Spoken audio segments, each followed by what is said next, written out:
सहनाववतु सहनौ भुनक्तु सह वीर्यङ्करवावहै तेजस्विनावधीतमस्तु मा विद्विषावहै। ॐ शान्ति शान्ति शान्तिः। ॐ नारायणं पद्मभुवं वसिष्ठं शक्तिं च तत्पुत्रपराशरं च व्यासं शुकं गौडपदं महान्तं गोविन्दयोगीन्द्रमथस्य शिष्यम् श्रीशङ्कराचार्यमथस्य पद्मपादं च हस्तामलकं च शिष्यम् तं तोटकं वास्तिककारमन्यान् अस्मद्गुरून् सन्ततमानतोऽस्मि शङ्करं शङ्कराचार्यं केशवं बादरायणम् सूत्रभाष्यकृतौ वन्दे भगवन्तौ पुनः पुनः सूत्रभाष्यप्रणीतारौ वेदान्तार्यप्रभाकरौ वन्दे परस्परात्मानौ अदरायणशङ्करौ श्रुतिस्मृतिपुराणानाम् आलयं करुणालयं नमामि भगवत्पादं शङ्करं लोकशङ्करं नमामि भगवत्पादशङ्करं लोकशङ्करं वन्दे तं सच्चिदानन्दं यतिवर्यं महामतिं वेदवेदान्तसारज्ञं सद्गुरुं प्रणतोऽस्म्यहम् सदाशिवसमारम्भाम् शङ्कराचार्यमध्यमाम् अस्मदाचार्यपर्यन्ताम् वन्दे गुरुपरम्पराम्। ॐ नमो ब्रह्मादिभ्यो ब्रह्मविद्यासम्प्रदायकर्तृभ्यो वंशर्षिभ्यो नमो महद्भ्यो नमो गुरुभ्यः सर्वोपप्लवरहितः प्रज्ञानघनः प्रत्यगर्थो ब्रह्मैवाहमस्मि ब्रह्मैवाहमस्मि अधीहि भगवो ब्रह्म श्रीमच्छङ्कर भगवत् पूज्यपादमहासद्गुरुभ्यो नमः। श्री श्री सच्चिदानंदेन्द्र सरस्वती सद्गुरुभ्यो नमः। तो ब्रह्माणं विदधाति पूर्वं तो वै वेदांश्च प्रहिणोति तस्मै तन्मदेवमात्मबुद्धिप्रकाशम् मुमुक्षुर्वै शरणमहं प्रपद्ये। ॐ शान्ति शान्ति शान्तिः। अग्रे उपस्थितेभ्यः भवद्भ्यः सर्वेभ्यो जिज्ञासुभ्यः हार्दान् प्रणामान् समर्पयामि। ब्रह्मसूत्र शाङ्करभाष्ये द्वितीयाध्याये चतुर्थे पादे चतुर्भिः सूत्रैरुपनिबद्धे अस्मिन् पंचमे वायुक्रियाधिकरणे तदुपनिबद्धं तृतीयं सूत्रं तस्मिन् अधिकरणे तृतीयं सूत्रं द्विवारं पठित्वा सूत्रार्थं तद्भाष्यभागं च यथाचार्यानुग्रहं विचारयामः।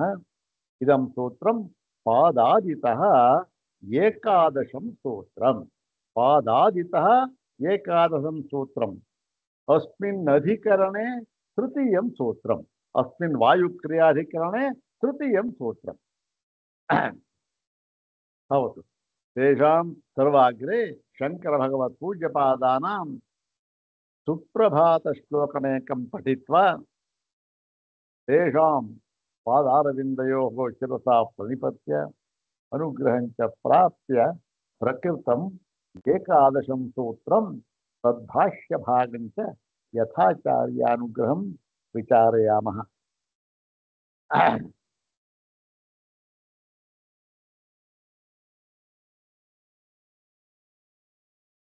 ಓಂ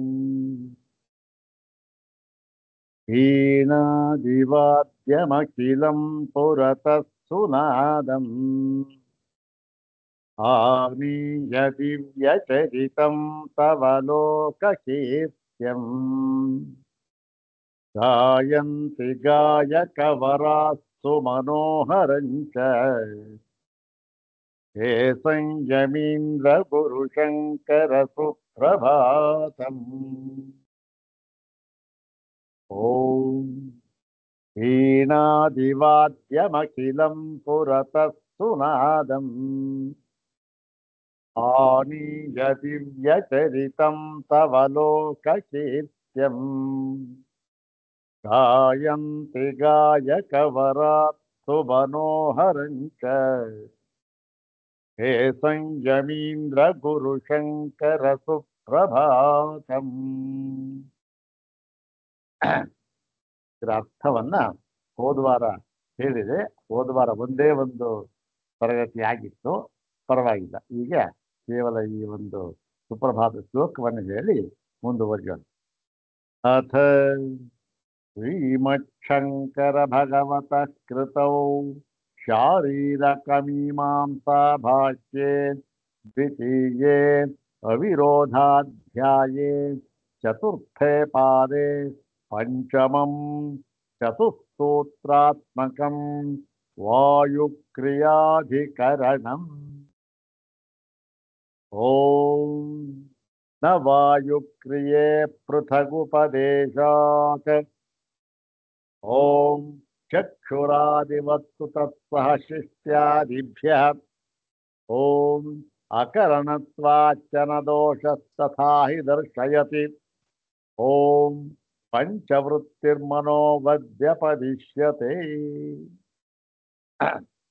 ಇಮಾನಿ ಸೂತ್ರಾಣಿ ತಸ್ಮಿನ್ನಧಿಕರಣೆ ವಾಯುಕ್ರಿಯಾಧಿಕರಣೆ ಉಪನಿಬದ್ಧಾನಿ ಸಂತಿ. ಇದಾನೀಂ ತಸ್ಮಿನ್ನಧಿಕರಣೆ ತೃತೀಯಂ ಸೂತ್ರಂ. ಓಂ ಅಕರಣತ್ವಾಚ್ಚನ ದೋಷಸ್ತಥಾ ಹಿ ದರ್ಶಯತಿ. ಓಂ ಅಕರಣತ್ವಾಚ್ಚನ ದೋಷಸ್ತಥಾ ಹಿ ದರ್ಶಯತಿ. ಈ ಒಂದು ವಾಯುಕ್ರಿಯಾಧಿಕರಣದಲ್ಲಿ ಮೂರನೆಯ ಸೂತ್ರ ಇದು. ಈ ಸೂತ್ರಕ್ಕೆ ಸ್ವಲ್ಪ ಈ ಸಂಗತಿಯನ್ನು ತಿಳ್ಕೊಳ್ತಕ್ಕಂಥದ್ದು ಅತ್ಯಂತ ಅವಶ್ಯಕ. ಯಾಕೆ ಅಂತಂದ್ರೆ ಎರಡನೆಯ ಸೂತ್ರಕ್ಕೂ ಈ ಅಧಿಕರಣದಲ್ಲಿ ಎರಡನೆಯ ಸೂತ್ರ ಅದಕ್ಕೂ ಮತ್ತೆ ಇದಕ್ಕೂ ನೇರವಾದ ಸಂಬಂಧ ಅಂತಕ್ಕಂಥದ್ದು ಸ್ವಲ್ಪ ಕಡಿಮೆ. ಅಂದ್ರೆ ಏನು, ನಾವಿರೋ ಸಂಗತಿಯನ್ನು ಚೆನ್ನಾಗಿ ನೋಡಿ ಹಿಂದೆ ಏನು ಹೇಳಿತ್ತು ಅದನ್ನೆಲ್ಲ ಗಣನೆಗೆ ತಂದುಕೊಂಡು ಅದಕ್ಕೆ ಪೂರ್ವ ಪಕ್ಷವನ್ನು ನೋಡಿ ಅನಂತರ ಈ ಸೂತ್ರವನ್ನು ನೋಡಬೇಕು. ಇಷ್ಟು ಒಂದು ಪರಿಕರ ಇದಕ್ಕೆ ಮುಖ್ಯ. ಹಾಗಾಗಿ ಹಿಂದೆ ಏನ್ ಹೇಳಿದ್ರು, ಇದು ಯಾವ ಸಂದರ್ಭ ಇದು ಅಂತಂದ್ರೆ, ಇದು ಈ ಒಂದು ವಾಯು ಮುಖ್ಯ ವಾಯು ಅಂತ ಏನಿದೆ ಅವು ಮತ್ತೆ ಮುಖ್ಯ ಪ್ರಾಣ ಅಂತಕ್ಕಂಥದ್ದು ಎರಡಿರ್ತಕ್ಕಂಥದ್ದು. ಈ ಮುಖ್ಯ ಪ್ರಾಣ ಎಂಬತಕ್ಕಂಥದ್ದು ಇದರ ಸ್ವರೂಪ ಏನು ಎಂಬತಕ್ಕಂಥದ್ದನ್ನು ಗೊತ್ತು ಮಾಡ್ತಾ ಇದ್ದಾರೆ. ಏನಿದೆ ಸ್ವರೂಪ? ಪೂರ್ವ ಪಕ್ಷಿ ಹೇಳ್ದ, ನೋಡಿ ಸ್ವಾಮಿ, ಈ ಒಂದು ಮುಖ್ಯ ಪ್ರಾಣನಿಗೆ ಉತ್ಪತ್ತಿಯನ್ನು ಎಲ್ಲೂ ಹೇಳಿಲ್ಲ. ಆದ್ದರಿಂದ ಇದಕ್ಕೆ ಉತ್ಪತ್ತಿ ಅಂತಕ್ಕಂಥದ್ದು ಇಲ್ಲ ಮತ್ತು ಇದು ಸ್ವತಂತ್ರ ಅಂತ ಹೇಳಿದ್ದ. ಇದಕ್ಕೆ ಬೇಕಾದಷ್ಟು ವಿಸ್ತಾರವಾಗಿ ಅದನ್ನು ಹೇಳಿದ್ರು ಅದಿರಲಿ. ಈಗ ಸಂಕ್ಷೇಪವಾಗಿ ಸಂಗತಿ ಮಾತ್ರ ನೋಡೋಣ. ಏನು, ಈ ಒಂದು ಮುಖ್ಯ ಪ್ರಾಣನಿಗೆ ಈ ಉತ್ಪತ್ತಿ ಇರ್ತಕ್ಕಂಥದ್ದು ಇಲ್ಲ. ಮತ್ತೆ ಇದು ಏನಾಗಿದೆ, ಈ ಒಂದು ಇತರ 5 ಪ್ರಾಣಗಳಂತೆ ಇದು ಕರಣವೇನೂ ಅಲ್ಲ. ಯಾತಕ್ಕೆ? ಜೀವನಿಗೋಸ್ಕರವಾಗಿ ಇದು ಕೆಲಸ ಮಾಡ್ತಾ ಇಲ್ಲ. ಯಾವುದು? ಮುಖ್ಯ ಪ್ರಾಣ. ಆದ್ದರಿಂದ ಏನಾಗಿದೆ, ಬೇರೆ ಪ್ರಾಣಗಳು ಜೀವನಿಗೋಸ್ಕರ ಕೆಲಸ ಮಾಡ್ತಾ ಇದೆ, ಆದರೆ ಇದು ಹಾಗೇನಿಲ್ಲ. ಆದ್ದರಿಂದ ಏನಾಯಿತು, ಇದು ಕಾರಣವಲ್ಲ. ಇದು ಹಾಗಾಗಿ ಇದಕ್ಕೆ ಉತ್ಪತ್ತಿ ಇಲ್ಲ. ಉತ್ಪತ್ತಿ ಇಲ್ಲ ಅಂತ ಹೇಳಿದ ಮೇಲೆ ಇದು ಸ್ವತಂತ್ರ. ಸ್ವತಂತ್ರ ಅಂತ ಹೇಳಿದ ಮೇಲೆ ನಿಮ್ಮ ಅದ್ವೈತ ಹೊರಟೋಯ್ತು. ಯಾಕೆ? ಬ್ರಹ್ಮವೂ ಸ್ವತಂತ್ರ, ಇದು ಸ್ವತಂತ್ರ, ಮುಖ್ಯ ಪ್ರಾಣವೂ ಸ್ವತಂತ್ರ. ಸ್ವಲ್ಪ ಮಟ್ಟಿಗೆ ಈಗಿನ ದ್ವೈತ ವೇದಾಂತವೂ ಕೂಡ ಇದಕ್ಕೆ ಸ್ವಲ್ಪ ಹೋಲುತ್ತೆ ಇರುತ್ತೆ ಅಲ್ವಾ? ಯಾಕೆ? ಇವನೂ ಕೂಡ ಈ ಸ್ವತಂತ್ರ ಅಂತಕ್ಕಂಥದ್ದು, ಮತ್ತೆ ಪರಮಾತ್ಮನೂ ಕೂಡ ಸ್ವತಂತ್ರ ಅಂತಕ್ಕಂಥ.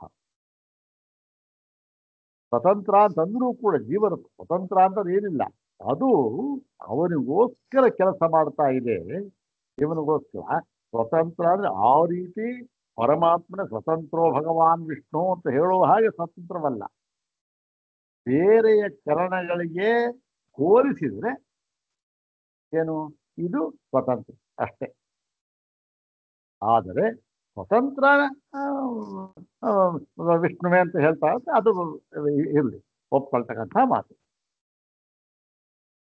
ಹೀಗಾಗಿ ಏನಾಗಿದೆ, ಈ ಒಂದು ಪ್ರಾಣಕ್ಕೆ, ಈ ಒಂದು ಮುಖ್ಯ ಪ್ರಾಣನಿಗೆ ಉತ್ಪತ್ತಿ ಇಲ್ಲ. ಯಾಕೆ? ಅದಕ್ಕೆ ಕಾರಣವಲ್ಲ ಅಂತ ಹೇಳಿದ್ರು. ಇಷ್ಟು ಕೂಡ ಒಂದು ಹಿನ್ನೆಲೆಯಿಂದ ನಾವು ಈಗ ಈ ಒಂದು ಮುಂದಿನ ಸೂತ್ರವನ್ನ ನಾವು ಸ್ವಲ್ಪ ವಿಚಾರ ಮಾಡಬೇಕಾಗಿದೆ. ನೋಡಿ, ಇದಕ್ಕೆ ಸಿದ್ಧಾಂತವನ್ನು ಏನು ಹೇಳಿದ್ರು? ಇಲ್ಲ, ಮುಖ್ಯ ಪ್ರಾಣನೂ ಕೂಡ ಏನಾಗಿದೆ, ಈ ಇತರ ಪ್ರಾಣಗಳಂತೆ ಅದು ಕೂಡ ಕಾರಣವೇ ಆಗಿದೆ ಅಂತ ಹೇಳಿದ್ರು. ಹಾಗಾಗಿ ಏನು, ಸಿದ್ಧಾಂತ ಏನಾಗಿತ್ತು, ಇದಕ್ಕೆ ಉತ್ಪತ್ತಿ ಇದೆ ಅಂತಾಗಿತ್ತು. ಕಾರಣವಲ್ಲ, ಉತ್ಪತ್ತಿ ಅಲ್ಲ. ಆದರೆ ಸಿದ್ಧಾಂತ ಮಾಡಿದ್ರು ಇಲ್ಲ, ಇದು ಕೂಡ ಕಾರಣವೇ ಎಂಬುದಾಗಿ ಸಿದ್ಧಾಂತ ಮಾಡಿ ಉತ್ಪತ್ತಿಯನ್ನು ಹೇಳಿದ್ರು. ಈಗ ಅದರ ಮೇಲೆ ಪೂರ್ವ ಪಕ್ಷಿ ಆಕ್ಷೇಪಣೆಯನ್ನ ಹಾಕ್ತಾ ಇದ್ದಾನೆ. ಇದು ಇಲ್ಲಿ ಇಲ್ಲ, ಇದಿಷ್ಟನ್ನು ಕೂಡ ಹಿಂದೆ ತಿಳಿಬೇಕಿಲ್ಲ. ಏನು ಆಕ್ಷೇಪಣೆ ಹಾಕ್ತಾನೆ ಪೂರ್ವ ಪಕ್ಷಿ? ನೋಡಿ ಸ್ವಾಮಿ, ನೀವು ಒಂದು ವೇಳೆ ಮುಖ್ಯ ಪ್ರಾಣನನ್ನೂ ಕೂಡ ಇತರ ಪ್ರಾಣಗಳಂತೆ ಇವನು ಕೂಡ ಕರಣ, ಇವನನ್ನು ಕೂಡ ಕರಣ ಅಂತ ಹೇಳಿಬಿಟ್ಟು ಇವನು ಕೂಡ ಅವನಿಗೋಸ್ಕರ ಜೀವನಗೋಸ್ಕರ ಕೆಲಸ ಮಾಡ್ತಾ ಇದ್ದಾನೆ, ಹಾಗೆ ಹೀಗೆ ಅಂತ ಹೇಳಿಬಿಟ್ರೆ, ಇವನನ್ನು ಕರಣ ಅಂತ ಹೇಳಿದ ಕೂಡಲೇ ಏನಾಗುತ್ತೆ, ದೋಷ ಬಂದ್ಬಿಡುತ್ತೆ. ಏನು ದೋಷ ಬರುತ್ತಪ್ಪ? ನೋಡಿ, ಕರಣ ಅಂತ ಹೇಳಿದಾಗ ನೀವು ಆ ಕರಣಕ್ಕೆ ಒಂದು ವಿಷಯ, ಒಂದು ವೃತ್ತಿ ಅಂತಕ್ಕಂಥದ್ದನ್ನು ಹೇಳಬೇಕು. ಇಲ್ಲದೆ ಇದ್ರೆ ಕರಣ ಅಂತ ಆಗೋದೇ ಇಲ್ಲ. ಹೌದಾನೆ? ಒಂದು ಕರಣ ಅಂತ ಇದೆ, ಏನು ಕಣ್ಣು ಅಂತ ಇದೆ, ಅದು ಕರಣ. ಅದು ಅದಕ್ಕೇನು ಒಂದು ವಿಷಯ ಅಂತ ಇರಬೇಕು, ಅದಕ್ಕೊಂದು ವೃತ್ತಿ ಇರಬೇಕು, ದರ್ಶನ ವ್ಯಾಪಾರ ಅಂತ ಇರಬೇಕಾಗುತ್ತೆ. ಈಗ ಕರಣ ಅಂತ ಆದ್ಮೇಲೆ ಅದಕ್ಕೊಂದು ವೃತ್ತಿ ಅಂತ ಇರಬೇಕು. ಹೌದಾನೆ ಸ್ವಾಮಿ? ಹೌದಪ್ಪ. ಆದರೆ ಈ ಕರಣಗಳು ಎಷ್ಟು ಅಂತ ಸಿದ್ಧ ಮಾಡಿದ್ದಾರೆ, ಹಿಂದೆ ಎಲ್ಲ ಮಾಡ್ತದ್ನೆಲ್ಲ. ಏನು ಸ್ವಾಮಿ? ಎಷ್ಟು? 11 ಕರಣಗಳು, 11 ವಾಯು, 11 ಕರಣಗಳು. ಯಾವುದು? ಅದೇ ಕರ್ಮ, ಬುದ್ಧಿ, ಕರ್ಮೇಂದ್ರಿಯ, ಬುದ್ಧೇಂದ್ರಿಯ, ಒಂದು ಮನಸ್ಸು ಅಂತಕ್ಕಂಥದ್ದು. ಅದಕ್ಕೆ ತಕ್ಕಂತೆ 11 ವಿಷಯಗಳು ವೃತ್ತಿಗಳು. ನೋಡಿ, 11 ಕರಣಗಳು, 11 ವೃತ್ತಿಗಳು ಅಷ್ಟೇ. 12ನೇ ವೃತ್ತಿ ಅಂತಕ್ಕಂಥದ್ದು ಇಲ್ಲ. ಏನೇನು ವೃತ್ತಿಗಳು ಇದೆಯೋ ಎಲ್ಲ ವೃತ್ತಿಗಳು, ಒಬ್ಬ ಮನುಷ್ಯ ಏನೇನು ವೃತ್ತಿ ಅಂತ ಮಾಡ್ತಾನೋ ಅವೆಲ್ಲವೂ ಕೂಡ ಯಾವುದರಲ್ಲಿ ಅಡಕವಾಗಿದೆ? ಈ 11ರಲ್ಲೇ ಅಡಕವಾಗಿದೆ ಹೊರತು ಇನ್ನೊಂದು 12ನೇ ವೃತ್ತಿ ಅಂತಕ್ಕಂಥದ್ದು ಇಲ್ಲ, 12ನೇ ಕರಣ ಅಂತಕ್ಕಂಥದ್ದು ಇಲ್ಲ. ಒಂದು ಆಯ್ತು ಸ್ವಾಮಿ, ಒಂದು ಪಕ್ಷ ನೀವು ಇದನ್ನ ಕರಣ ಅಂತ ಒಪ್ಕೊಂಡು, ಕರಣ ಇದು ಕರಣನೇ ಕಣ್ರಿ ಅಂತ ಹೇಳಿದ್ರಲ್ಲ, ಇದು ಕರಣ ಅಂತ ಆಗ್ಬಿಟ್ರೆ ನೀವು ಇದಕ್ಕೊಂದು ವಿಷಯ ಹೇಳಬೇಕು, ಇದಕ್ಕೊಂದು ವೃತ್ತಿ ಹೇಳಬೇಕು. ಆದರೆ 11ಕ್ಕಿಂತ ಮಿಗಿಲಾಗಿ 11ನ್ನ ಮೀರಿ ಯಾವ ವಿಷಯವನ್ನು ವೃತ್ತಿಯನ್ನು ಹೇಳಿಲ್ಲ, ಹೇಳುವುದಕ್ಕೆ ಸಾಧ್ಯವೂ ಇಲ್ಲ. ಪ್ರಪಂಚದ ಎಲ್ಲಾ ವೃತ್ತಿಗಳು ಕೂಡ ಏನಾಗಿದೆ? ಈ 11ರಲ್ಲಿ ಅಡಕವಾಗಿರ್ಬೇಕಷ್ಟೇ, 12ನೇ ವೃತ್ತಿ ಅಂತಕ್ಕಂಥದ್ದು ಇಲ್ಲ. ಹಾಗಾಗಿ ಏನಾಯ್ತು? ನೀವು ಈ ಮುಖ್ಯ ಪ್ರಾಣನನ್ನ ಕರಣ ಅಂತ ಒಪ್ಕೊಂಡು ಬಿಟ್ರೆ ಅದಕ್ಕೆ ವೃತ್ತಿಯನ್ನು ಹೇಳಬೇಕಾಗುತ್ತೆ, ವಿಷಯವನ್ನು ಕೊಡಬೇಕಾಗುತ್ತೆ. 12ನೇ ವಿಷಯ ವೃತ್ತಿ ಅಂತಕ್ಕಂಥದ್ದು ಇಲ್ಲ. ಆದ್ದರಿಂದ ನೀವು ಮುಖ್ಯ ಪ್ರಾಣನನ್ನ ಕರಣ ಅಂತ ಹೇಳಿದ್ದು ಸರಿ ಇಲ್ಲ, ತಪ್ಪಾಯ್ತು. ಯಾವಾಗ ಮುಖ್ಯ ಪ್ರಾಣನು ಕರಣನಲ್ಲವೋ ಆಗ ಏನಾಯ್ತು? ಅವನಿಗೆ ಉತ್ಪತ್ತಿ ಇಲ್ಲ, ಅವನು ಅಕರಣ ಉತ್ಪತ್ತಿ ಇಲ್ಲ ಅಂತ ಆಗೋಯ್ತು ಅಂತ ಹೇಳಿದ್ರೆ ಆಗ ಹೇಳ್ತಾರೆ, ಇಲ್ಲ ಇಲ್ಲ ಹಾಗಿಲ್ಲಪ್ಪ, ಅದು ಏನು ಚಕ್ಷುರಾದಿವತ್ತು ತತಃ ಶಿಷ್ಯಾದಿಭ್ಯ ಅಂತ ಹೇಳಿ ಆ ಒಂದು 2 ಸೂತ್ರದಿಂದ ಅದನ್ನ ಈ ಒಂದು ನಿರಾಕರಣೆ ಮಾಡ್ತಾರೆ. ಆ ಒಂದು ಭಾಗ, ಈ ಒಂದು ಭಾಗ ಇದೆಯಲ್ಲ, ಈಗ ಹೇಳಿದ ಭಾಗ, ಇದನ್ನ ಆಚಾರ್ಯರು ಅನುವಾದ ಮಾಡಿಕೊಂಡು ನಂತರ ಈ ಒಂದು ಸೂತ್ರಕ್ಕೆ ವ್ಯಾಖ್ಯಾನವನ್ನು ಮಾಡಿದ್ದಾರೆ. ನಾವು ತಿಳ್ಕೊಂಡ್ರೆ ಈ ಭಾಗ ನಮ್ಗೆ ಚೆನ್ನಾಗಿ ಅರ್ಥ ಆಗುತ್ತೆ. ಈಗ ನಾವು ಚಿಂತನೆ ಮಾಡೋದಲ್ಲ, ಈ ಭಾಗವನ್ನ ಆಚಾರ್ಯರು ಅನುವಾದ ಮಾಡಿಕೊಳ್ತಾ ಇದ್ದಾರೆ. ಅದಕ್ಕಿಂತ ಮೊದಲಾಗಿ ಇದಕ್ಕೆ ಈ ಒಂದು ಪದವಿಭಾಗ ಅನ್ವಯಾರ್ಥವನ್ನ ನೋಡಿಕೊಂಡ್ರು. ಓಂ ಅಕರಣತ್ವಾಚನ ದೋಷಸ್ತಥಾ ಹಿ ದರ್ಶಯತಿ ಅಂದ್ಬಿಟ್ಟು ಇದು ಆಗಿತ್ತು. ಹೋದ ಸೋಮವಾರ ಸ್ವಲ್ಪ ವೈರಾಮ ಆಯ್ತಲ್ಲ, ಅದರಿಂದ ಬರೀ ಅನ್ವಯ ಮಾತ್ರ ನೋಡ್ಬೇಕಾಗುತ್ತೆ. ಚ ಅಕರಣತ್ವಾಚ ಚ ಪ್ರಾಣಸ್ಯ ಅಕರಣತ್ವಾತ್, ಪ್ರಾಣಕ್ಕೆ ಅಕರಣ ಅಂತ ಹೇಳಿರುತ್ತೆ. ಅವಿಷಯತ್ವ ಮಾಪನ್ನಂ ಇತಿತೆ, ಅಂದ್ರೆ ಅವಿಷಯ ಪ್ರಾಣಗಳು ಅಕರಣತ್ವ ಕರಣ ಅಲ್ಲ ಅಂತ ಹೇಳ್ಬಿಟ್ರೆ ಏನಾಗುತ್ತೆ? ಈ ಒಂದು ಯಾವ ಕರಣ ಅಂತಾದ್ರೆ ವಿಷಯ ಬೇಕೇ ಬೇಕು, ಕರಣವಲ್ಲ ಅಂತಾದ್ರೆ ವಿಷಯ ಇಲ್ಲ ಅಂತ ಆಯ್ತು. ಹೌದು ತಾನೆ? ಈ ಪ್ರಾಣವು ಮುಖ್ಯ ಪ್ರಾಣನನ್ನ ಕರಣ ಅಂತ ಒಪ್ಕೊಂಡ್ರೆ ಅದಕ್ಕೆ ವಿಷಯವನ್ನು ಹೇಳಬೇಕಾಗುತ್ತೆ. ಹೌದು ತಾನೆ? ಅಂದರೆ ಅದಕ್ಕೆ ಹೇಳ್ತಾ ಇದ್ದಾರೆ, ಇಲ್ಲಪ್ಪ, ಒಂದು ವಿಚಾರದ ಒಂದು ದೃಷ್ಟಿಯಿಂದ ನೋಡಿದಾಗ ನಾವು ಪ್ರಾಣವನ್ನ ಏನು ಅಕರಣ ಅಂತಲೂ ಒಪ್ಕೊಳ್ತೇವೆ. ಏನು ಸ್ವಾಮಿ, ಹಿಂದೆ ತಾನೇ ಹೇಳಿದ್ರಲ್ಲ ಸ್ವಾಮಿ, ಇದು ಕೂಡ ಕರಣವೇ ಅಂತ ಈಗ ಹೇಳ್ತೀರಿ, ಅಕರಣ ಅಂತ ಹೇಳ್ತಾ ಇದ್ದಿಲ್ಲ ಸ್ವಾಮಿ. ಅಂದ್ರೆ ನೋಡಪ್ಪ, ಆಗ ನಾವು ಯಾವ ಅರ್ಥದಲ್ಲಿ ಹೇಳಿದ್ವಿ, ಈಗ ಯಾವ ಅರ್ಥದಲ್ಲಿ ಹೇಳ್ತಾ ಇದ್ದೇವೆ ಅದನ್ನು ನಾವು ಈಗ ಹೇಳ್ತೇವೆ ಅಂತ ಹೇಳಿ. ನೋಡಿ, ಎಷ್ಟು ಸೂಕ್ಷ್ಮವಾದ ವಿಚಾರ ಇದು. ನಾವು ಓದ್ಕೊಂಡು ಏನು ಅರ್ಥ ಆಗುತ್ತೆ? ಅಲ್ಲಿ ಹೀಗೆ ಹೇಳಿದ್ರು, ಏನು ಇಲ್ಲ ಮುಖ್ಯ ಪ್ರಾಣನು ಕರಣ ಅಂತ ಒಂದು ಸೂತ್ರ ತಕ್ಷಣ ಹೇಳ್ಬಿಟ್ರು, ಇಲ್ಲ ಇದು ಅಕರಣನೇ. ಏನಿದು ಅಂತಂದ್ರೆ ಇದು ಅಲ್ಲಿ ಹೇಗೆ ಅರ್ಥ ಮಾಡಿದ್ರು, ಇಲ್ಲಿ ಹೇಗೆ ಅರ್ಥ ಮಾಡಿದ್ರು ಅಂತನ್ನೋದಕ್ಕೆ ಹೇಳ್ತಾ ಇದ್ದಾರೆ. ಇದಕ್ಕೆ ಪೂರ್ವಭಾವಿಯಾಗಿ ಈಗ ಹೇಳಿದ್ರೆ ನಾವು ಅದನ್ನು ಅನುವಾದ ಮಾಡ್ತಾ ಇದ್ದಾರೆ. ಹೀಗೆ ನೋಡಿ ಪೂರ್ತಿ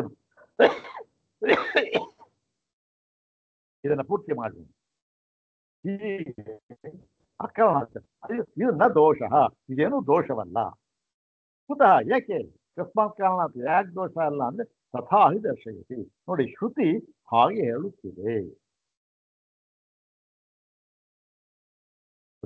ಶ್ರುತಿ ಹಾಗೆ ಹೇಳ್ತಾ ಇದೆ ಅಂತೇಳಿ ಅದನ್ನ ವಿವರಣೆ ಕೊಡ್ತಾರೆ. ನೋಡೋಣ ಈಗ ಆ ಒಂದು ಭಾಗ ಇದೆಯಲ್ಲ, ಪ್ರಾಣವನ್ನ ಮುಖ್ಯ ಪ್ರಾಣವನ್ನೂ ಕೂಡ ನಾವು ಕರಣ ಅಂತ ಒಪ್ಪಿ ಬಿಟ್ಟರೆ ಆಗ ಅದಕ್ಕೆ ವಿಷಯ ಹೇಳಬೇಕಾಗುತ್ತಲ್ಲ. ವಿಷಯ ಎಲ್ಲಿದೆ? ಹನ್ನೊಂದಕ್ಕಿಂತ ಮಿಗಿಲಾಗಿ ವಿಷಯವೇ ಇಲ್ಲವಲ್ಲ. ಹನ್ನೊಂದು ಪ್ರಾಣ ಇತ್ತು, ಹನ್ನೊಂದು ವಿಷಯ ಆಯಿತು.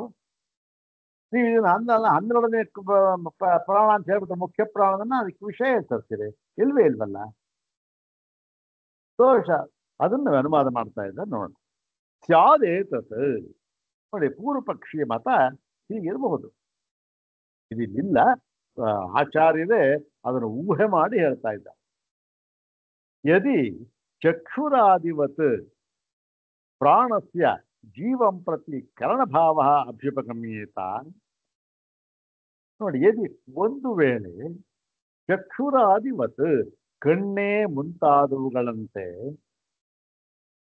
ಈ ಒಂದು ಮುಖ್ಯ ಪ್ರಾಣ ಇದ್ದಾನಲ್ಲ ಅವನನ್ನೂ ಕೂಡ ಜೀವಂ ಪ್ರತಿ ಜೀವನಿಗೋಸ್ಕರವಾಗಿ ಕರಣಭಾವ ಅಭ್ಯುಪಗಮ್ಯೇತ, ಈ ಮುಖ್ಯ ಪ್ರಾಣನನ್ನು ಕೂಡ ಇವನು ಜೀವನಿಗೆ ಇವನು ಕರಣವಾಗಿದ್ದಾನೆ ಎಂಬುದನ್ನು ಒಪ್ಪಿಕೊಂಡು ಬಿಟ್ಟರೆ,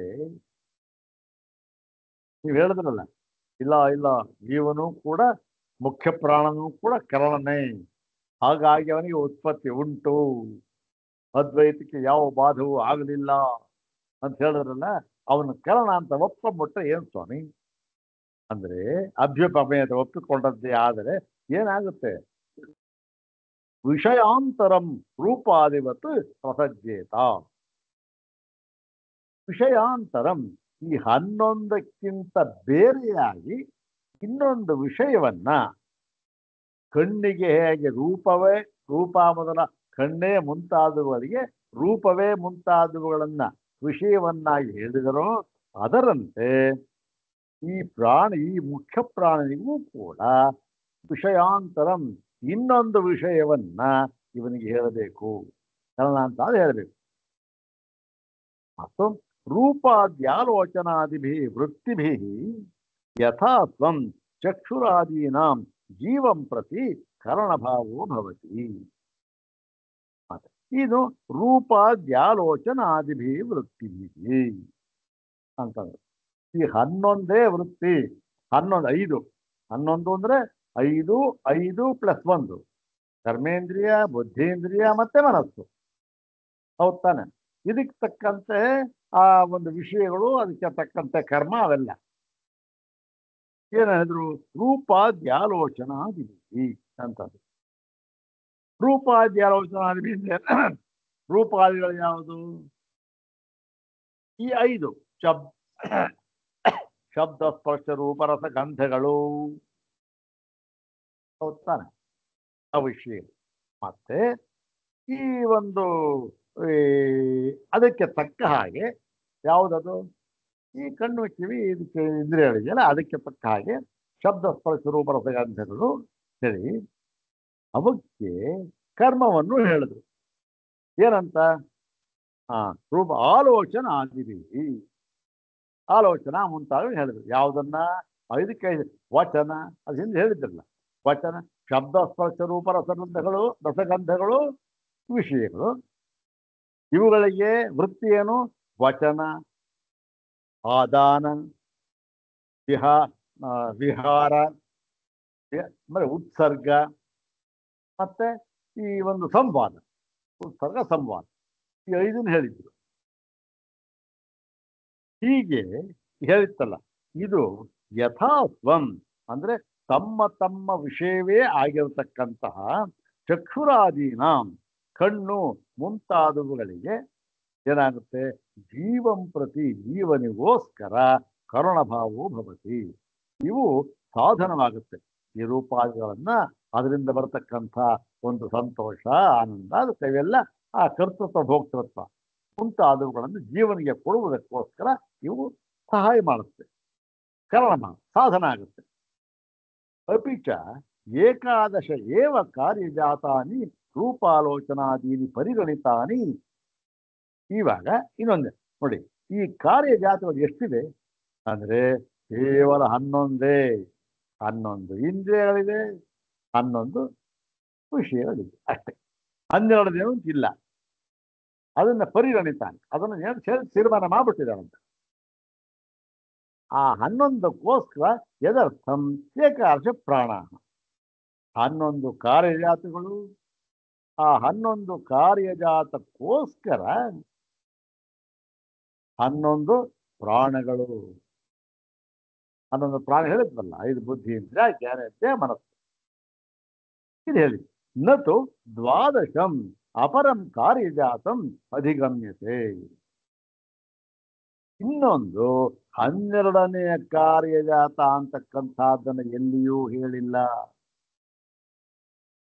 ಯದರ್ಥಂ 12 ಪ್ರಾಣ ಪ್ರತಿಜ್ಞಾಯೇತ. ಹಾಗೊಂದು ವೇಳೆ ಹೇಳಿಬಿಟ್ಟಿದ್ದರೆ ಏನು, 11ಕ್ಕಿಂತಲೂ ಬಿಗಿಲಾಗಿ ಇನ್ನೊಂದು 12ನೇ ಕಾರ್ಯಜಾತ ಅಂತಕ್ಕಂಥದ್ದು ಇದೆ ಎಂಬುದಾಗಿ ಎಲ್ಲಾದರೂ ಇದ್ದಿದ್ದರೆ ಆಗ ನೀವು ಈ 12ನೇ ಪ್ರಾಣ ಮುಖ್ಯ ಪ್ರಾಣ ಅಂತ ನೀವು ಹೇಳ್ಬೋದಾಗಿತ್ತು. ಅವನನ್ನು ಕರ್ಣ ಅಂತ ಹೇಳ್ಬೋದಾಗಿತ್ತು. 11 ಕರ್ಣ ಇದೆ, ಇವನು 12ನೇ ಅಂತ ಹೇಳ್ಬೋದಾಗಿತ್ತು. ಆದರೆ ಎಲ್ಲೂ ಕೂಡ 12ಕ್ಕಿಂತ ಮಿಗಿಲ 11ಕ್ಕಿಂತ ಮಿಗಿಲಾಗಿ ಈ ಒಂದು ಕಾರ್ಯಜಾತವನ್ನು ಹೇಳಿಲ್ಲ. ಹೀಗಾಗಿ ನೀವು ಈ ಒಂದು ಮುಖ್ಯ ಪ್ರಾಣನನ್ನ ಈ ಕರ್ಣ ಅಂತ ಹೇಳಿದ್ದು ಸರಿ ಇಲ್ಲ ಅಂತ ಹೇಳಿ, ಮತ್ತೆ ಅದಕ್ಕೋಸ್ಕರ ಈ ಸಂದರ್ಭವನ್ನು ಹೇಳಿ ಈ ಸೂತ್ರವನ್ನು ಹೇಳ್ತಾರೆ. ಈಗ ಈ ಪೂರ್ವಪಕ್ಷ ಆಯ್ತಲ್ಲ, ಸಿದ್ಧಾಂತ ಹೇಳ್ತಾರೆ. ಅತಃ ಉತ್ತರಂ ಪಠತಿ ಅಕರಣತ್ವಾಚನದೋಷ ತಥಾ ಹಿ ದರ್ಶಯತಿ. ಹೀಗೆ ಏವಂ ಪೂರ್ವಪಕ್ಷೆ ಸಂಪ್ರಾಪ್ತೆ.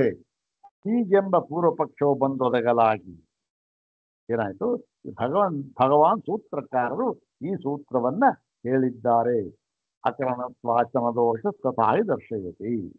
ಇದಕ್ಕೆ ಅರ್ಥ ನೋಡಿದ್ದಾಗಿದೆಯಲ್ಲ, ಭಾಷ್ಯವಾಗ ನೋಡೋಣ. ನ ತಾವತ್ ವಿಷಯಾಂತರ ಪ್ರಸಂಗೋ ದೋಷ. ಈಗ ಮೊಟ್ಟ ಮೊದಲನೆಯದಾಗಿ ವಿಷಯಾಂತರ ಪ್ರಸಂಗ ಏನು, ಈ ಮುಖ್ಯ ಪ್ರಾಣನಿಗೆ ಅವನನ್ನ 11ಕ್ಕಿಂತಲೂ ಮಿಗಿಲಾಗಿ 11ಕ್ಕಿಂತಲೂ ಬೇರೆಯಾಗಿ 12ನೇದು ಅಂತ ಹೇಳಿದಾಗ ವಿಷಯಾಂತರ ಪ್ರಸಂಗ ಆಯ್ತಲ್ಲ, ಅದಕ್ಕೆ ಇನ್ನೊಂದು ವಿಷಯವನ್ನು ಹೇಳಬೇಕಾಗುತ್ತೆ.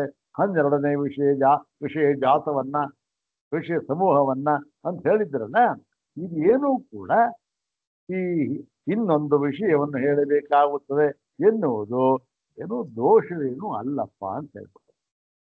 ಏನಿದು ದೋಷವೇ ಅಲ್ಲ ಅದು ಅಂತ ಹೇಳ್ಬಿಟ್ರೆ ಹೇಗೆ ಅಂದ್ರೆ, ಅಕರಣತ್ವಾತು ಪ್ರಾಣಸ್ಯ. ಯಾಕೆ ಪ್ರಾಣನು ಅಕರಣನಾಗಿದ್ದಾನೆ. ಏನ್ ಸ್ವಾಮಿ ಇದು, ಹಿಂದೆ ತಾನೇ ಈಗ ತಾನೇನೆ ನಾವು ಪ್ರಾಣನ ಕರಣನಲ್ಲ, ಅವನು ಸ್ವತಂತ್ರ, ಅವನಿಗೆ ಉತ್ಪತ್ತಿ ಇಲ್ಲ ಅಂತ ಹೇಳಿದಾಗ ನೀವೇನೇ ಅದನ್ನು ನಮ್ಮನ್ನ ನಿರಾಕರಿಸಿ ಇಲ್ಲ ಪ್ರಾಣವು ಕೂಡ ಕಾರಣವೇ ಅಂತ ಹೇಳಿದ್ರಿ. ಮತ್ತೆ ಈಗ ಹೇಳ್ತಾ ಇದ್ದೀರಿ ಪ್ರಾಣ ಅಕರಣ. ಏನ್ ಸ್ವಾಮಿ ಇದು ಅಂತ ಹೇಳಿದ್ರೆ ಅದಕ್ಕೆ ನೋಡಿ ಹೇಳ್ತಾರೆ ನೋಡಿ, ಇದೇ ಸೂತ್ರ ಭಾಷ್ಯವನ್ನ ಬಹಳ ಜಾಗರೂಕತೆಯಿಂದ ಇದು ಅಧ್ಯಯನ ಮಾಡಿದ್ರೆ ಇದು ಗೊತ್ತಾಗಿದೆ. ಏನಾಗುತ್ತೆ ಏನ್ರಿ, ಹಿಂದೆ ತಾನೇ ಒಂದು ಹೇಳಿದ್ರು, ಈಗ ಇಲ್ಲೊಂದು ಹೇಳ್ತಾರೆ. ಏನು ವೇದಾಂತ ಅರ್ಥ ಇದೆಯೇನು? ಏನೂ ಇಲ್ಲ. ಶಂಕರಾಚಾರ್ಯಂತೂ ಇನ್ನೂ ಅರ್ಥವೇ ಇಲ್ಲ ಅಂತ ಹೇಳ್ಬಿಡ್ತಾರೆ. ನೋಡೋಣ ಏನಂತ. ಅಕರಣತ್ವಾತ್ ಪ್ರಾಣ. ಪ್ರಾಣಗೆ ಈ ಪ್ರಾಣದನ್ನು ನಾವು ಅಕರಣ ಅಂತ ಹೇಳ್ತೇವೆ ಅಂತ ಹೇಳಿ, ಏನು ಹೇಗೆ ಅಂದ್ರೆ, ನಹಿ ಚಕ್ಷುರಾದಿವತ್ ಪ್ರಾಣಸ್ಯ ವಿಷಯ ಪರಿಚ್ಛೇದೇನ ಕರಣತ್ವಂ ಅಭ್ಯುಪಗಮ್ಯತೆ. ನೋಡಿ ಇಲ್ಲಿ ಹೇಳಿದ್ರು, ಏನು ಈಗ ಕರ್ಣ ಕರ್ಣ ಅಂತ ಅಲ್ಲ ಅಂತ ಯಾಕೆ ಹೇಳ್ತಾ ಇದ್ದೇವೆ ಗೊತ್ತೇನೋ? ಹಿಂದೆ ಕರ್ಣ ಅಂತ ಹೇಳಿದ್ವಿ, ಈಗ ಕರ್ಣವಲ್ಲ ಅಂತ ಯಾಕೆ ಹೇಳ್ತಾ ಇದ್ದೇವೆ ಗೊತ್ತೇನೋ? ಕರ್ಣವಲ್ಲ ಅಂತ ಹೇಳಿದ್ದು ಯಾವ ಅರ್ಥದಲ್ಲಿ? ಹೇಗೆ ಅಂದ್ರೆ ಚಕ್ಷುರಾದಿವತ್ ಕಣ್ಣೇ ಮುಂತಾದವುಗಳಂತೆ ಈ ಮುಖ್ಯ ಪ್ರಾಣ ಇದ್ದಾನಲ್ಲ ಅವನು ವಿಷಯ ಪರಿಚ್ಛೇದೇನ, ಅಂದ್ರೆ ಕಣ್ಣಿಗೆ ಒಂದು ವಿಷಯ ಅಂತ ಇದೆ, ವಿಷಯ ಪರಿಚ್ಛೇದ್ಯ. ಅದು ಕಣ್ಣಿಗೆ ರೂಪ ಪರಿಚ್ಛೇದ್ಯ, ಹೌದು ತಾನೆ? ರೂಪಕ್ಕೆ ಬದ್ಧವಾಗಿದೆ ಅದು, ಅದು ಇನ್ಯಾ ಶ್ರವಣಕ್ಕೆ ಬದ್ಧವಾಗಿಲ್ಲ. ಒಂದೊಂದಕ್ಕೂ ಒಂದೊಂದು ವಿಷಯ ಇದೆ, ಅದಕ್ಕೆ ಬದ್ಧವಾಗಿದೆ ಅದು. ಹಾಗೆ ಈ ಒಂದು ಚಕ್ಷು ಪ್ರಾಣಕ್ಕೂ ಕೂಡ ಯಾವುದೋ ಒಂದು ವಿಷಯ ಇರಬೇಕು, ಅದಕ್ಕೆ ಇದು ಪರಿಚ್ಛೇದ್ಯವಾಗಿರಬೇಕು, ಅದಕ್ಕೆ ಕಟ್ಟು ಬಿದ್ದಿರಬೇಕು. ಹಾಗೆ ಕಣ್ಣು ರೂಪಕ್ಕೋಸ್ಕರ ಕಟ್ಟು ಬಿದ್ದಿದೆಯೋ, ರೂಪವನ್ನು ಹೇಳೋದಕ್ಕೆ ಕಟ್ಟು ಬಿದ್ದಿದೆ. ಹಾಗೆ ಪ್ರಾಣಕ್ಕೆ ಇನ್ನೊಂದು ವಿಷಯವನ್ನು ಹೇಳುವುದಕ್ಕೆ ಕಟ್ಟು ಬಿದ್ದಿದೆ ಅಂತನ್ನುವ ಅರ್ಥದಲ್ಲಿ ನಾವು ಕರ್ಣವನ್ನ ಅಕರಣ ಕರ್ಣ ಅಂತ ಹೇಳ್ತಾ ಇಲ್ಲ, ಆ ಅರ್ಥದಲ್ಲಿ ಹೇಳ್ತಾ ಇಲ್ಲ. ಮತ್ತೆ ಇನ್ನೇನು ಸ್ವಾಮಿ ಇದು ಏನೋ ಹೇಳ್ಬಿಟ್ರ ಬೇರೆದು ಅಂತಂದ್ರೆ, ನಚ ಅಸ್ಯ ಏತಾವತ ಕಾರ್ಯಭಾವ ಏವ. ಮತ್ತು ಹೀಗೆ ಹೇಳಿದ್ದರಿಂದ ಏನು, ಕಣ್ಣೇ ಮುಂತಾದವುಗಳಂತೆ ಇದು ಯಾವುದೋ ಒಂದು ವಿಷಯಕ್ಕೆ ಪರಿಚ್ಛೇದ್ಯವಾಗಿದೆ ಅನ್ನುವ ಅರ್ಥದಲ್ಲಿ ನಾವು ಹೇಳ್ತಾ ಇಲ್ಲ ಪ್ರಾಣನನ್ನ, ಮುಖ್ಯ ಪ್ರಾಣನನ್ನ ಇವನ ವಿಷಯ ಪರಿಚ್ಛೇದ್ಯ ಅಲ್ಲ, ಆದ್ದರಿಂದ ನಾವು ಅಕರಣ ಅಂತ ಹೇಳ್ತಾ ಇದ್ದೇವೆ ಅಂತ ಹೇಳ್ಬಿಟ್ಟು, ಹಾಗೆ ಅಕರಣ ಅಂತ ಹೇಳಿದ ಮಾತ್ರಕ್ಕೆ ಅತಿ ಏತಾವದ ಅಷ್ಟು ಮಾತ್ರದಿಂದ ಅವನಿಗೆ ಕಾರ್ಯಭಾವ, ಇನ್ನು ಈ ಒಂದು ಕಾರ್ಯವೇ ಇಲ್ಲ ಎಂಬುದಾಗಿ ಹೇಳುವುದಕ್ಕೂ ಆಗುವುದಿಲ್ಲ. ಇವನಿಗೆ ಏನೂ ಇಲ್ಲ. ಏನ್ ಮಾಡಿದ್ರು ಕರ್ಣ ಈ ಅರ್ಥದಲ್ಲಿ ನಾವು ಪ್ರಾಣವನ್ನ, ಮುಖ್ಯ ಪ್ರಾಣವನ್ನ ಕರ್ಣ ಅಂತ ಒಪ್ಪಿಲ್ಲ. ಯಾವ ಅರ್ಥದಲ್ಲಿ? ಹೇಗೆ ಚಕ್ಷುರಾದಿಗಳನ್ನು ಒಪ್ಪಿದ್ದೇವೋ ಆ ಅರ್ಥದಲ್ಲಿ ಕರ್ಣ ಅಂತ ಒಪ್ಪಿಲ್ಲ, ಇವನು ಅಕರ್ಣ ಅಂತ ಒಪ್ಪಿದ್ದೇವೆ. ಹಾಗಾದ್ರೆ ಅಕರ್ಣ ಅಂತ ಒಪ್ಪಿದ್ರೆ ಸ್ವತಂತ್ರ ಅಂತ ಒಪ್ಕೊಂಬಿಡಿ, ಉತ್ಪತ್ತಿ ಇಲ್ಲ ಅಂತ ಒಪ್ಕೊಂಬಿಡಿ. ಇಲ್ಲ ಇಲ್ಲ, ಅದೇ ಗೊತ್ತೇನು, ಇಷ್ಟು ಅಕರಣ ಅಂತ ಹೇಳಿದ ಮಾತ್ರದಿಂದ ಇವನಿಗೆ ಓಹೋ ಇವನು ಯಾವ ಕಾರ್ಯವೂ ಇಲ್ಲವೇ ಇಲ್ಲ, ಇವನು ಸ್ವತಂತ್ರ ಇವನು ಅಂತ ನಾವು ಹೇಳ್ತಾ ಇಲ್ಲ. ಏನ್ ಸ್ವಾಮಿ ಇದನ್ನು ಹೇಳ್ತೀರಿ ಅದನ್ನು ಹೇಳ್ತೀರಿ ಹೇಗೆ ಅಂದ್ರೆ, ಹೌದು ಇವನು ಏನು ನೋಡಿ, ಬಹಳ ಜಾಗರೂಕವಾಗಿ ಗಮನಿಸ್ಬೇಕು. ಕಣ್ಣೇ ಮುಂತಾದವುಗಳಂತೆ ರೂಪಾದಿ ವಿಷಯ ಪರಿಚ್ಛೇದನಲ್ಲ ಮುಖ್ಯ ಪ್ರಾಣ, ಕಣ್ಣೇ ಮುಂತ. ಆದ್ದರಿಂದ ಏನು, ಇವನು ಅದರಂತೆ ಕರ್ಣ ಅಲ್ಲ, ಅಕರಣ. ಹಾಗಾದ್ರೆ ಅಕರಣ ಅಂತ ಹೇಳಿದ್ರೆ ಹಾಗೆ ಸ್ವತಂತ್ರ ಆಗಿ ಹೋಯ್ತಲ್ಲ, ಉತ್ಪತ್ತಿ ಇಲ್ವಲ್ಲ ಅಂತ ಹೇಳ್ಬಿಟ್ಟು ಅದೂ ಅಲ್ಲ. ಅಕರಣ ಅಂತ ಹೇಳಿದ ಮಾತ್ರಕ್ಕೆ ಇವನಿಗೆ ಯಾವ ಕಾರ್ಯವೂ ಇಲ್ಲವೇ ಇಲ್ಲ ಅಂತಲೂ ಹೇಳುತ್ತಾ ಇಲ್ಲ ನಾವು. ಏನ್ ಮತ್ತೆ ಹೇಗೆ ಸ್ವಾಮಿ ಅಂತಂದ್ರೆ, ಅಕಸ್ಮಾತ್ ಯಾಕೆ ಸ್ವಾಮಿ ಅಂತಂದ್ರೆ, ತಥಾ ಹಿ ಶ್ರುತಿ. ನೋಡಿ, ಈ ಒಂದು ವಿಷಯದಲ್ಲಿ ಶ್ರುತಿಯು ಹೀಗೆ ಹೇಳುತ್ತಿದೆ. ಏನ್ ಹೇಳ್ತಾ ಇದೆ? ಪ್ರಾಣಾಂತರೇಷು ಅಸಂಭಾವ್ಯಮಾನಂ ಮುಖ್ಯ ಪ್ರಾಣಸ್ಯ ವೈಶೇಷಿಕಂ ಕಾರ್ಯಂ ದರ್ಶಯತಿ ಪ್ರಾಣ ಸಂವಾದಾದಿಷು.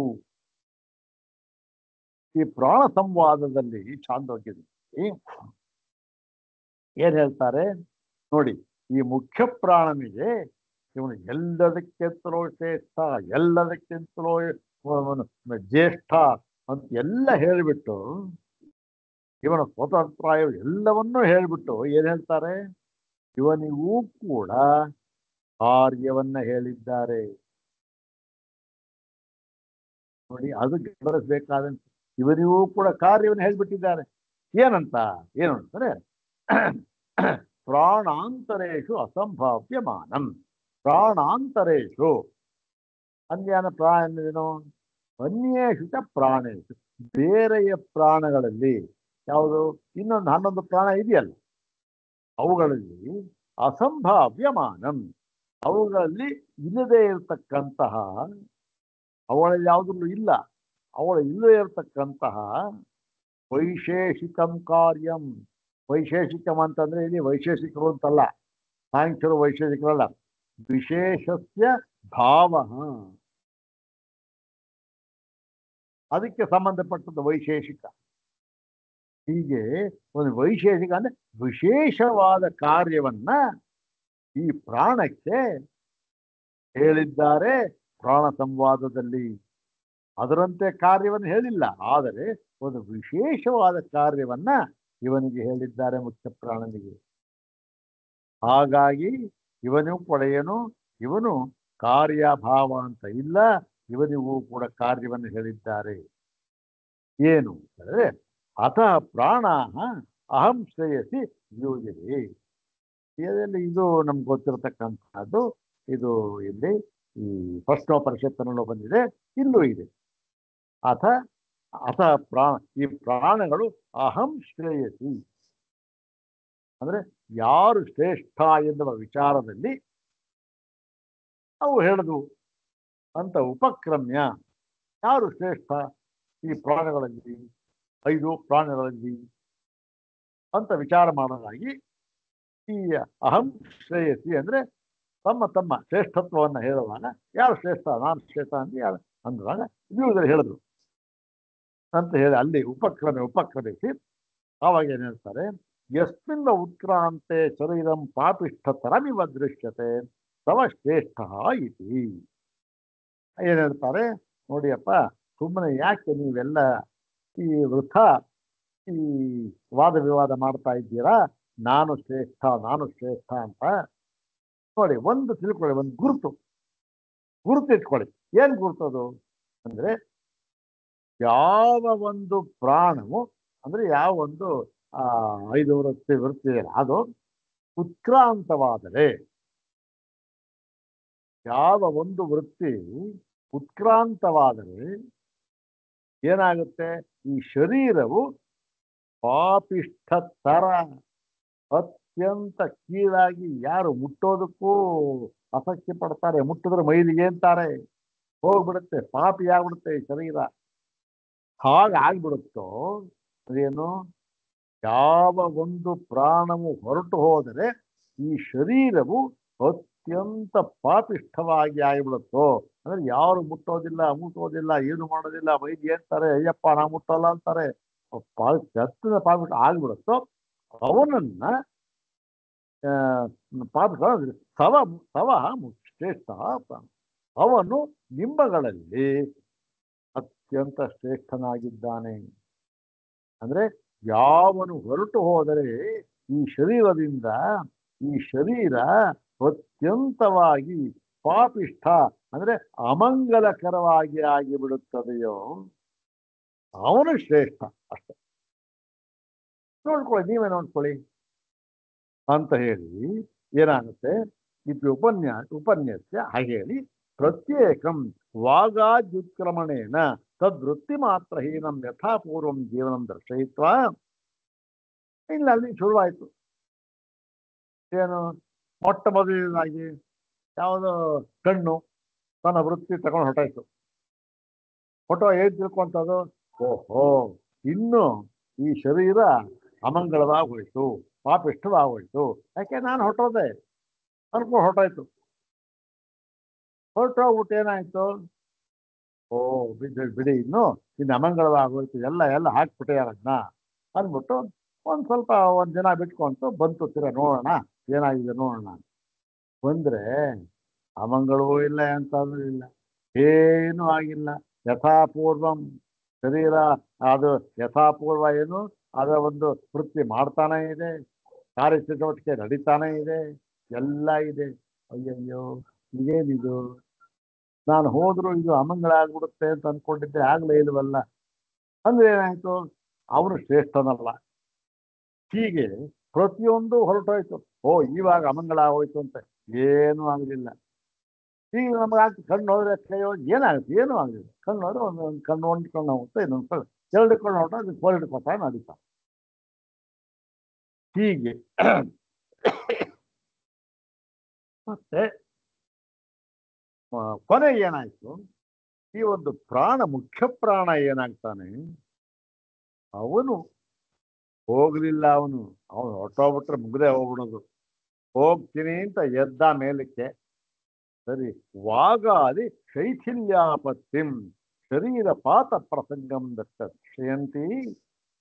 ಅಯ್ಯಯ್ಯೋ, ಎದ್ದ ತಕ್ಷಣ ಎಲ್ಲ ವಾಕು, ಈ ಶ್ರೋತ್ರೇಂದ್ರಿಯ, ದರ್ಶನೇಂದ್ರ, ಶ್ರವಣೇಂದ್ರಿಯ ಮತ್ತೆ ವಾಗೀಂದ್ರಿಯಗಳು ಎಲ್ಲ ಕೂಡ ಏನ ವೃತ್ತಿಹೀನವಾಗ್ಬಿಟ್ರು, ಎಲ್ಲ ಕಳ್ಕೊಂಬಿಟ್ಟು ಏನಾಯ್ತು, ಈ ಒಂದು ಓಹೋ ಶರೀರ ಪಾತ ಪ್ರಸಂಗಂ, ಶರೀರ ಬಿದ್ದೋಗಕ್ಕೆ ಬಂದು ಅಂತ ಹೇಳಿ ದರ್ಶಯಂತಿ ಶ್ರುತಿ.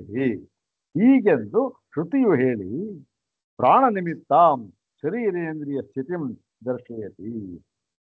ಅಂದ್ರೆ ಈ ಶರೀರ ಮತ್ತೆ ಇಂದ್ರಿಯ ಸ್ಥಿತಿ, ಅವು ಸ್ಥಿತಿಯನ್ನು ನಿಲ್ಲಬೇಕಾದರೆ, ಸುದೃಢವಾಗಿ ನಿಲ್ಲಬೇಕಾದರೆ ಪ್ರಾಣ ನಿಮಿತ್ತ. ಅದು ಪ್ರಾಣ ಇದ್ರೆ ಮಾತ್ರ, ಮುಖ್ಯ ಪ್ರಾಣ ಇದ್ರೆ ಇರುತ್ತೆ. ಹಾಗಾಗಿ ಏನಾಗಿದೆ, ಮುಖ್ಯ ಪ್ರಾಣನು ಶ್ರೇಷ್ಠ, ಅವನೇ ಶ್ರೇಷ್ಠ ಅಂತ ತೀರ್ಮಾನ ಮಾಡಿಬಿಟ್ರು. ಅದು ಕಥೆ, ಇದು ಅಲ್ಲಿ ಬರುತ್ತೆ. ಅದರಿಂದ ಏನಾಯ್ತು, ಈ ಮುಖ್ಯ ಪ್ರಾಣನಿಗೂ ಕೂಡ ಏನು ಒಂದು ಕಾರ್ಯವನ್ನು ಹೇಳಿದಾಗಾಯ್ತು. ಯಾಕೆ, ಶರೀರ ಸ್ಥಿತಿ, ಇವರಿಂದೇ ಶರೀರ ಸ್ಥಿತಿ ಇಲ್ಲ. ಮತ್ತೆ ಇದನ್ನೇ ಈ ಒಂದು ಪ್ರಶ್ನೋಪನಿಷತ್ತು ಹೇಳ್ತಾರೆ. ನಾವು ನೋಡಿದ್ವಲ್ಲ, ತಾನ್ ವರಿಷ್ಠ ಪ್ರಾಣ ಉವಾಚ ಮಾ ಮೋಹ ಮಾಪದ್ಯಥ ಅಹಮೇವೈತತ್ ಪಂಚದಾ ಆತ್ಮಾನಂ ಪ್ರವಿಭಜ್ಯ ಏತದ್ಬಾಣಮವಷ್ಟಭ್ಯ ವಿಧಾರಯಾಮಿ